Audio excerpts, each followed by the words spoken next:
Bien.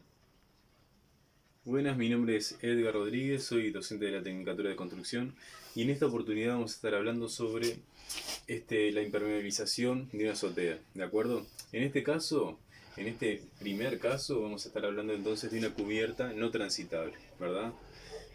Vamos a ver más adelante cómo se diferencian de las demás y cómo de alguna manera lo que es la impermeabilización en sí puede llegar a estar más expuesta y por lo tanto tener menos durabilidad, ¿de acuerdo? Pensemos entonces en este esquemita que hicimos acá, este pequeño croquis, ¿de acuerdo? Vamos a un poco identificar las partes, ¿no? Esta vendría a ser la viga de hormigón, un elemento estructural. Esta la losa de hormigón, también estructural, ¿de acuerdo? Es una viga de alguna manera invertida, es una viga invertida. Tenemos el muro, tenemos acá la cámara de aire y acá tenemos el revestimiento exterior, ¿verdad? Acá en este caso, por ejemplo, tendríamos lo que sería la parte de abajo, ¿sí? Tenemos entonces, debajo de esta losa de hormigón, vamos a tener un revoque grueso, ¿sí?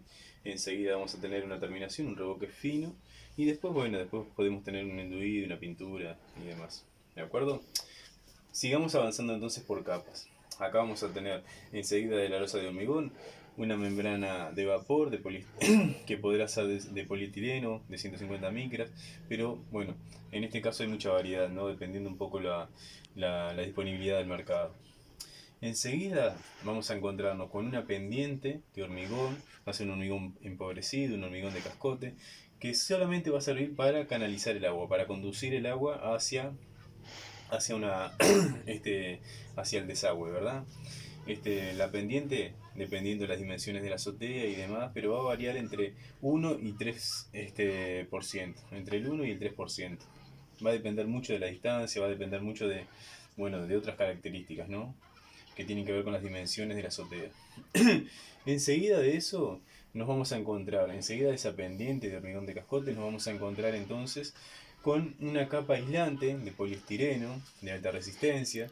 Este poliestireno, para que no se mueva, también va a tener que tener una emulsión asfáltica muy espesa, que hace que, bueno, que ese poliestireno se mantenga allí, ¿verdad? Que de alguna manera se adhiera, ¿sí? Aunque sea de forma momentánea, entre la pendiente de este hormigón de cascote y la plancha. Entonces vamos a encontrarnos con esa capa este, de emulsión asfáltica, ¿de acuerdo? Tiene que ser emulsión asfáltica, tiene que ser ese tipo de asfalcote que se disuelve en agua, que se diluye en agua, porque de ser otra clase podría llegar a ser un solvente para el propio poliestireno, ¿verdad? Puede llegar a diluirlo, ¿de acuerdo? Sobre esa capa aislante, poliestireno de alta resistencia, ¿no? De alta densidad, que sea más resistente, vamos a encontrarnos entonces con una carpeta, una cubierta mecánica, ¿sí? Va a ser de un mortero de arena y Portland, que a su vez va a ser el sustrato para poder colocar allí la impermeabilización, ¿de acuerdo? Esto va a ser, dijimos, de 2 centímetros, 2 centímetros y medio, y enseguida vamos a tener nuevamente una emulsión asfáltica, una imprimación que va a servir para que la membrana, la impermeabilización de membrana, pueda llegar a adherirse, ¿de acuerdo? Esta última capa que vemos acá entonces va a ser la membrana. La membrana va a ser una membrana, puede ser aluminizada, puede ser una membrana geotextil o puede ser una membrana de PVC también. Eso también depende, bueno, lo que momentáneamente tenga el mercado. Pensemos en este detalle que tenemos acá, ¿sí? Para poder solucionar la impermeabilización. Va a ser una caja de garganta, una cavidad que nosotros necesitamos hacer para poder realizar allí la impermeabilización de forma segura. En este lugar vamos a generar acá una especie de media caña, como una especie de ochava, una parte curva, para que se facilite la colocación de la membrana. ¿De acuerdo? Si fuese un ángulo recto sería mucho más difícil asegurarnos de que no haya quedado sin aire, bien colocada, bien soldada. Al ser una ochava, no solo nos permite, en caso de que entre el agua, que tenga la facilidad como para poder salir, sino que también pensando en la colocación de esa membrana.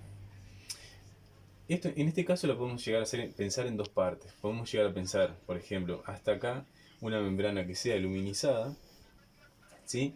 Y en esta parte podemos llegar a completar una especie de solape, una parte sobre otra, ¿verdad? Que sea una membrana con geotextil.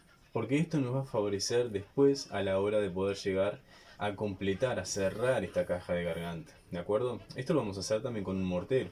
Lo vamos a hacer en un par de etapas, ¿no? Teniendo en cuenta, bueno, que no es un material que absorba la humedad y hacerlo una sola etapa puede llegar a cuartear, a tirar el material, ¿verdad? Pensemos entonces que podemos llegar a utilizar una membrana común acá, aluminizada, o también geotextil, pero en ese caso que sea aluminizada, esta parte acá la podemos llegar a completar con una membrana de este tipo, una membrana que es geotextil, ¿verdad?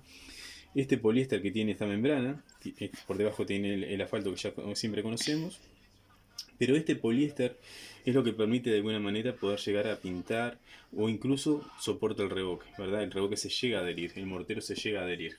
O sea que en este pedacito por lo menos podríamos llegar a pensar en resolverlo de esta manera, ¿de acuerdo?